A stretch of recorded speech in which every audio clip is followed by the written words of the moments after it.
Également dans l'actualité, vers une possible hypothétique trêve à Gaza, le Hamas en a accepté le principe. Le Premier ministre israélien Benjamin Netanyahou a pris la parole il y a quelques instants. La nuit dernière, des bombardements israéliens ont fait au moins 52 morts dans l'enclave palestinienne. Plus d'une trentaine des victimes se trouvaient à l'intérieur d'une école qui servait d'abri. Jérôme Garou, avec l'aide de nos reporters gazaouis Rami Abouljamous et Mostafa Salah. Au milieu des débris et des gravats, notre équipe de tournage filme cette école soufflée par les frappes israéliennes de la nuit. Chacun fouille les décombres à la recherche d'affaires à sauver. D'après la défense civile de Gaza, contrôlée par le Hamas, ce bâtiment servait d'abri à des centaines de personnes déplacées. On est venu ici en pensant que c'était un endroit sûr.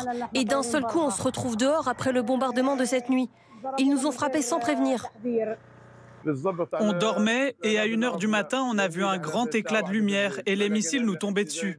Nous étions dans cette classe, on était 17 personnes, chacun avec sa femme et ses enfants. Tout à côté, les corps sont rassemblés. Plus d'une trentaine de morts, annoncent les services de santé palestiniens. L'attaque a été conduite au cœur de la nuit par Tsahal, qui publie aujourd'hui 7 photos aériennes de l'établissement. En rouge, les zones frappées. D'après l'armée israélienne que nous avons contactée ce matin, le bâtiment abritait un centre de commandement du Hamas. Dans cette zone-là, il y a eu des alertes à l'avance depuis déjà plusieurs jours pour que les civils ne soient pas présents. Il ne reste seulement que les membres du Hamas et du Djihad islamique ou malheureusement d'autres personnes dont le Hamas ne veut pas qu'elles se déplacent pour qu'elles deviennent ou qu'elles restent des boucliers humains. 5 kilomètres plus au nord, 19 personnes ont été tuées dans une autre frappe sur une maison, selon les services de santé gazaouis.